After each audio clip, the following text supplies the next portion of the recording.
Olá, turma, tudo bem com vocês? Hoje nós vamos conversar sobre hemorragias. É um tema aí da nossa disciplina de suporte básico de vida. Bom, qual que é o conceito, né, de hemorragias? É a perda aguda de sangue que circula, né, nos nossos vasos, nos nossos organismos, devido ao rompimento de um vaso sanguíneo, veia ou artéria, alterando aí o funcionamento da circulação. Então, todo ferimento, né, que é um resultado de uma agressão sofrida pelas nossas partes moles, que produz uma lesão tecidual, seja ela fechado ou penetrante, pode provocar aí uma hemorragia, tá?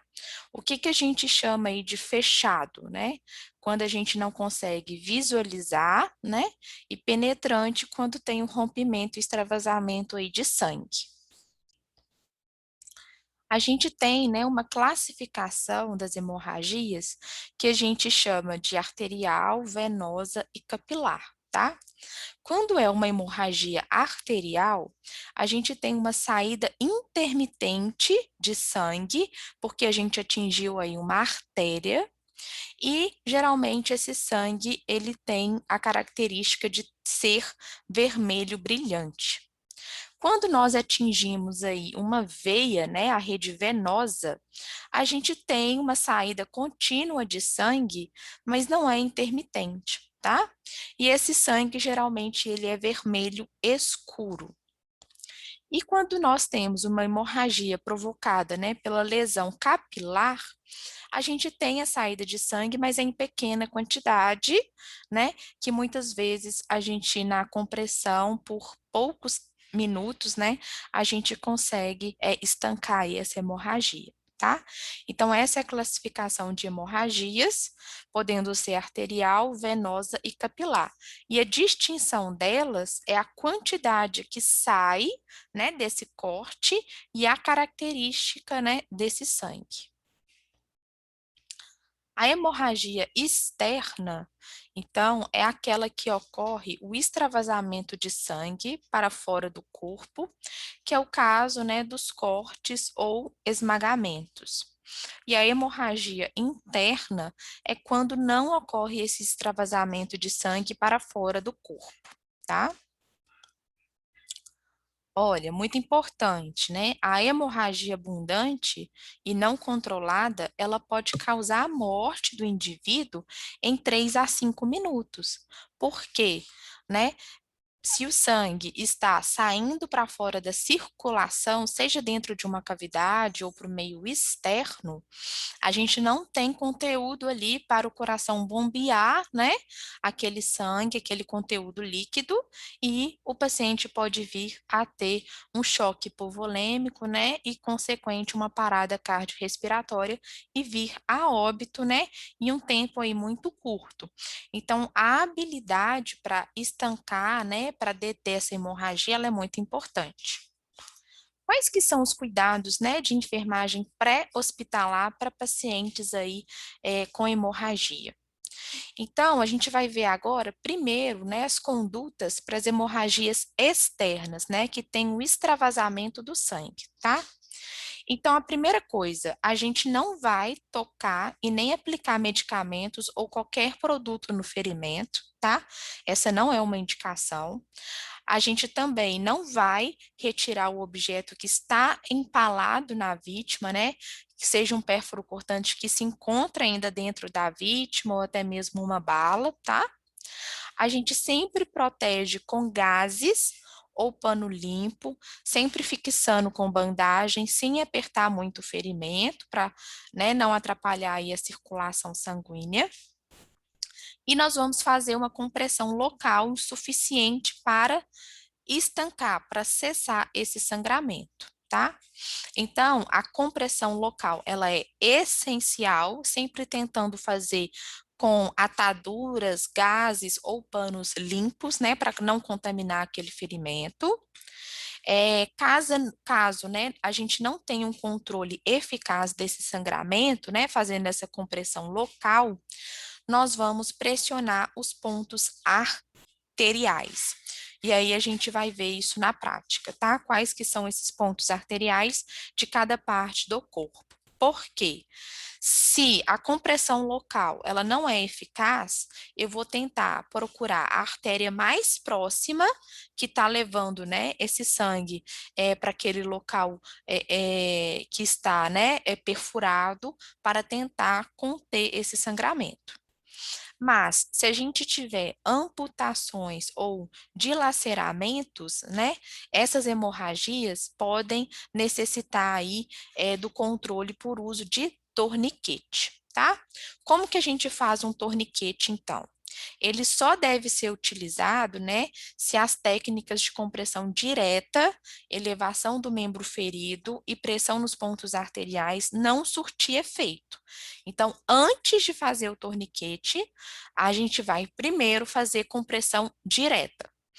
Depois, nós vamos elevar o membro ferido, né, para o retorno diminuir, né, sanguíneo, e tentar fazer o ponto, né, de pressão aí nas artérias, tá? Aí, se o sangramento ele não controlar, a gente faz o uso do torniquete, ok? Como que a gente faz o torniquete? Primeiro, a gente vai enrolar o pano acima do ferimento, tá? Então, se eu tenho um corte aqui no antebraço, eu sempre vou fazer o quê? Acima, tá? O torniquete acima. Pensem na perna também, tá? É sempre acima, proximal aí, né? Dos nossos troncos, dos nossos, do nosso centro do corpo, ok? Bom, depois que eu enrolo aí um tecido, né, um pano, a gente vai dar meio nó nas duas pontas do pano, ok? Como mostra aqui na figura.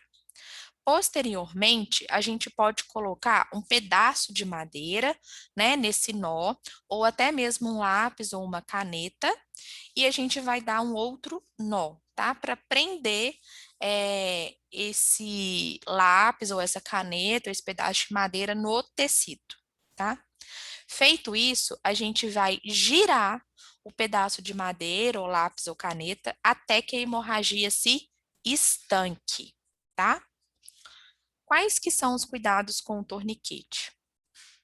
Bom, o torniquete, então, ele vai ser feito acima da área da hemorragia. Nós vamos identificar, marcar no relógio a hora que o torniquete ele foi realizado e a gente nunca vai fazer um torniquete próximo de articulação. Então, se o meu ferimento é aqui no braço, eu não vou fazer na articulação do cotovelo. E a mesma coisa, se o meu ferimento for no pé ou na canela, né, ou na batata aí da perna, a gente não vai fazer o torniquete no joelho, tá? Então, a gente não utiliza articulação para fazer o torniquete. E como a gente marcou, né, o horário na hora de início aí do torniquete, a gente vai afrouxar a cada 10 ou 15 minutos esse torniquete, então, né, desgirar lá aquele conteúdo, né, lápis, caneta ou um pedaço de madeira, ou se a vítima apresentar as extremidades arroxeadas ou frias. Por quê? Se eu deixo aquele torniquete lá, até, por exemplo, o SAMU chegar, ou eu conseguir levar esse paciente para um hospital, esse paciente pode vir a perder o membro, tá? Então, a gente sempre afrouxa esse torniquete, né? Segundo o tempo ou a característica das extremidades, para ter ali uma circulação daquele membro, para aquele membro não necrosar, não morrer, tá? Então, isso também é muito importante. Com relação aí às hemorragias internas, né?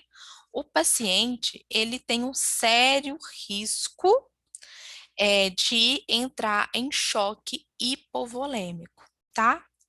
Então, o que que é, né, a hemorragia interna? É quando o sangue, ele se acumula dentro da cavidade do corpo e não tem um extravasamento para o meio externo, tá?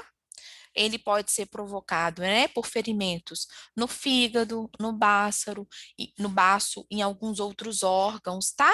Cérebro e etc, tá? Então, as hemorragias internas são casos de difícil diagnóstico, tá? Mas elas podem se manifestar pelas alterações aí dos sinais vitais.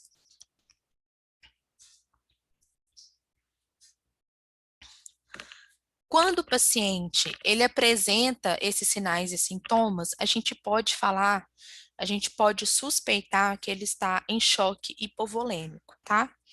Então, o paciente, se ele tiver uma hipotensão, que é pressão arterial aí abaixo de 90 por 50, ele pode ter um aumento na frequência cardíaca, que é a taquicardia, né?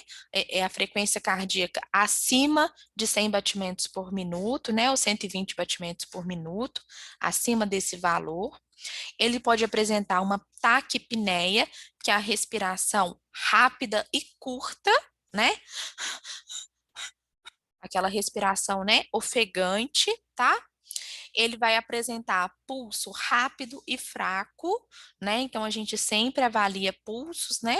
Como a gente viu aí na aula passada, o carotídeo e o radial, ou até mesmo femoral ou braquial. Ele vai apresentar uma pele fria, apresentar também, né, aquela pele pegajosa, né, com suor abundante, uma palidez, né? A pessoa realmente ela começa a ficar branca porque ela está perdendo sangue, né? Então ela perde essa coloração e as mucosas hipocoradas, né? Então boca, olho, tá? Começa também a ficar esbranquiçado.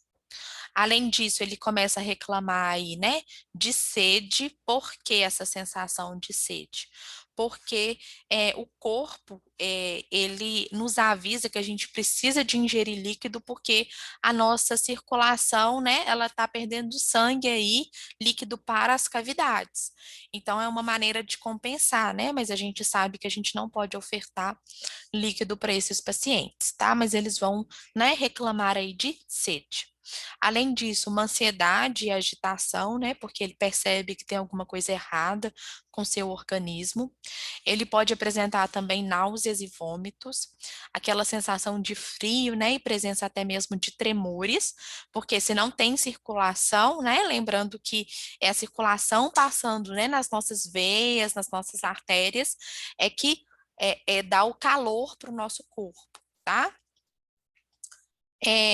Respiração, né? Como eu falei, curta, rápida e irregular, e vai queixar também tontura ou até mesmo a inconsciência. Quais que são as intervenções que nós vamos fazer, né, para esse paciente? Então, a gente vai manter ele deitado, com a cabeça voltada para o lado, se a gente não suspeitar aí de trauma na coluna, né? Porque senão a gente, como a gente viu, a gente tem que fazer imobilização da coluna, tá? Principalmente aí da cervical. A gente vai afrouxar as roupas, né, que esse paciente apresentar, principalmente no pescoço, peito e na cintura, né, lembrando aí da inspeção, que é muito importante. A gente vai tirar qualquer objeto da boca na vítima, seja prótese dentária, chicletes, qualquer alimento, porque a via aérea tem que estar pérvia e esse paciente corre o risco de engasgar.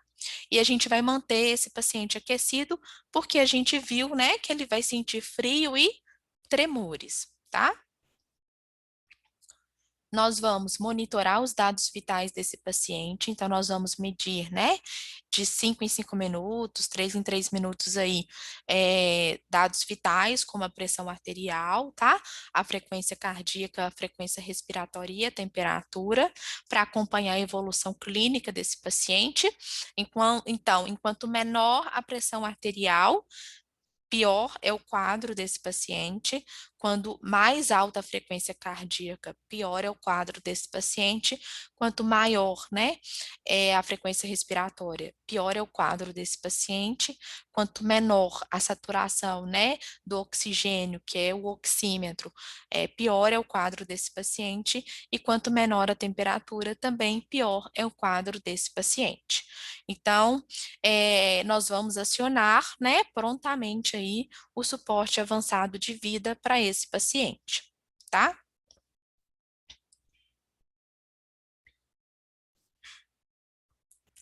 Com relação aos objetos empalados, nós vamos estabilizar o objeto e nunca retirá-lo, tá?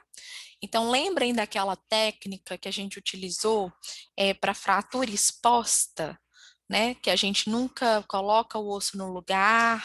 Então, a gente vai utilizar essa técnica também para esses objetos empalados, né? Então, aqui nessa figura, por exemplo, a gente vê, né, que tem um artefato, provavelmente é uma faca, né, no peito aí da vítima, no tórax da vítima, e o socorrista, né, tá fazendo o quê? Tá imobilizando aí esse objeto, né? Colocando gás ao redor desse objeto, fixando ela aí, para que no transporte, né, não corra o risco de tirar esse objeto. Por que que a gente nunca tira, né? Porque a gente corre um risco da hemorragia, né, piorar, tá? Então a gente retira esse objeto no ambiente intra-hospitalar, tá? Dentro do hospital. Nós temos alguns ferimentos especiais, como na cabeça, tá? Então, qualquer, né, ferimento no crânio, nós vamos, né, fazer um procedimento semelhante a ferimentos em partes moles. Nós não vamos tentar limpar esse ferimento, porque pode aumentar a hemorragia. Nós não vamos fazer compressão com dedo, tá? Porque aumenta aí a pressão.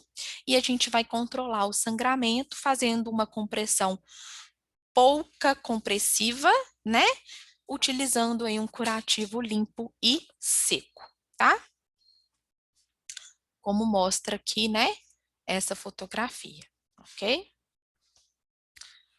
Nos olhos, a gente não vai tentar remover objetos, né, na córnea, principalmente, porque a gente corre o risco aí de perda de visão. Não vamos fazer curativo compressivo e a gente não vai remover objetos também empalados, tá? O curativo, ele sempre vai ser frouxo, né, nas duas vistas, nunca deixando uma ir para fora, e a gente vai encaminhar essa vítima para o hospital de referência oftalmológica, tá? Então, a gente estabiliza, por exemplo, o objeto empalado e a gente tampa, né, as duas vistas, ok? Ferimentos nas orelhas, nós vamos fazer curativos ou bandagens, nunca vamos fechar o canal auditivo, né, em caso de hemorragia, porque o líquido que está saindo ali do ouvido pode significar aí um traumatismo crânioencefálico, que é o TCE, sangue ou líquido cefalorraquidiano, tá? Nós vamos encaminhar esse paciente também, né, para um hospital aí de referência em urgência de otorrinolaringologia. Ferimentos na face, nós vamos corrigir problemas, tá? Respiratórios, caso o paciente apresente, né, alguma disfunção respiratória. Nunca vamos esquecer, né, da possibilidade aí de lesão na coluna. Então, a gente vai fazer, né, estabilização com o colar cervical. Vamos utilizar, né, pressão suficiente para parar o sangramento, tá? Então, aqui é compressão. Vamos retirar, né, corpos estranhos do ferimento da boca, lembrando aí que nós temos que deixar a via aérea pérvia e vamos fazer o curativo e procurar o socorro adequado, ok? Então, aqui, né, tem um objeto empalado, que pode ser um lápis, a gente retira o objeto, porque aqui é uma cavidade e a gente consegue fazer aí o estancamento do ferimento. No nariz, a gente tem um sangramento que a gente chama de epistaxe, tá? Nós vamos colocar esse paciente sentado, com a cabeça, né, ligeiramente inclinada para frente, tá? A gente vai apertar a narina, né, as duas narinas, tá? Por 5 minutos, sem retirar a mão.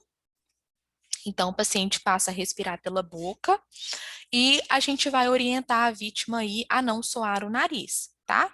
Porque senão o sangramento pode voltar. E se disponível, a gente aplica gelo, ok? Então, inclina a cabeça para frente e aperta as duas narinas de 3 a 5 minutos até parar o sangramento. Quando a gente tem um ferimento no tórax, nós vamos manter a vítima deitada sobre o lado da lesão, né? Então, se a lesão é no dorso, a gente deixa o paciente de costas. Se a lesão é como nessa figura aqui, né, no ventre, a gente deixa o paciente de barriga para cima, tá? Nós vamos colocar um curativo oclusivo preso em 3 lados, né, nos casos de ferimento penetrante, porque como o tórax, né, ele expande, a gente não pode estampar esse curativo dos 4 lados, tá? Então, é sempre em 3. E nós vamos encaminhar essa vítima aí para o atendimento médico. Lesões abdominais, nós vamos manter a vítima deitada, manter, né, tudo que a gente aprendeu com relação ao suporte básico de vida. Nós vamos ficar, né, alertas para o caso de vômitos. Não vamos tocar e nem recolocar órgãos, né, se forem exteriorizados pelo acidente, para dentro do abdômen. E, se for o caso, a gente vai cobrir, né, esses órgãos, essas vísceras, com curativo oclusivo, sempre, né, embebido de soro fisiológico, né, porque essas vísceras, elas têm que manter aí úmidas, cobrindo com plástico estéril ou algum papel. Não vamos remover, nesse caso, também objetos empalados e nós vamos procurar o pronto-socorro, tá? Então, aqui, né, o socorrista aí colocou um pano, né, limpo, depois de ter colocado soro fisiológico, colocou uma atadura e depois cobriu com um plástico, ok? Quais que são os cuidados, né, de enfermagem aí hospitalar mais específico, tanto para pediatria quanto para o adulto? A gente sempre vai fazer a avaliação primária e secundária, né, que nós aprendemos aí nas nossas primeiras aulas. Sempre verificar os sinais vitais, né, e a glicemia capilar, se possível. Atentar para os sinais de choque, né, que a gente viu agora na aula. Atentar, né, para os sinais de hematêmese, melema e enterorragia, tá? Realizar curativos compressivos, né, dependendo do local aí de sangramento. Lembrando, né, que hematêmese é o vômito, né, com presença aí de sangue. Melenas são as fezes aí escuras. E a enterorragia é a diarreia, né? São as fezes com sangue vivo. Bom, se tiver disponível no suporte, a gente sempre vai providenciar um acesso venoso, né? De preferência aí 2 acessos, tá? Para ofertar, né? Soro para esse paciente, ou se tiver prescrito, né? A reposição de hemoderivados. Nós vamos ofertar também oxigênio para essa vítima, sob orientação médica, né? Se ele apresentar desconforto respiratório, que é a taquipneia ou a baixa oximetria do pulso. Se quando, né, a gente fizer a escala, né, de coma de Glasgow e ela tiver uma pontuação igual ou inferior a 7, essa vítima, né, ela tem indicação de intubação orotraqueal, tá? Então, a gente tem que disponibilizar todos os materiais para que o médico realize esse procedimento. A gente vai medicar conforme prescrição médica e fazer, né, por meio do acesso venoso, a reposição volêmica prescrito, seja por soroterapia ou hemotransfusão. Quando a gente tem amputações traumáticas, né, que são lesões onde ocorre a separação de um membro ou de seu segmento, elas podem ser causadas por objetos cortantes, né, ou por esmagamentos, né, por força e de tração, como é o caso aqui que o desenho está mostrando, né, que o funcionário aí de uma empresa, né, teve o braço aí amputado pela máquina aqui cortante. Quais que são as condutas, tá? No caso aí de amputação. Nós vamos abrir as vias aéreas, né, e prestar assistência ventilatória, se for necessário, né? Se o paciente apresentar esforço respiratório, taquipneia ou oximetria aí abaixo de 80. Nós vamos controlar a hemorragia e controlar o estado de choque, né, caso presente, ok? Enquanto a vítima esteja sendo encaminhada para uma assistência qualificada com o segmento amputado, tá? Então, se a gente, né, encontra um membro que foi amputado, A gente vai, né, levar, né, esse membro lavado com solução isotônica, tá? A gente vai envolver ele com uma gaze estéreo, sempre embebida, né, com solução de penicilina, que é um antibiótico. A gente vai colocar, né, uma toalha estéreo, umedecida e colocar em um saco plástico. E de preferência no transporte, a gente tem que ter uma caixa de isopor contendo gelos aí picados. Ok? Então, eu vou colocar o material complementar, mostrando aí as técnicas de compressão e torniquete, e a gente conversa, né, e retira as dúvidas no nosso momento online. Lembrando que já tem um exercício para vocês responderem no valor de 5 pontos sobre esse conteúdo. Até mais tarde. Um abraço para vocês.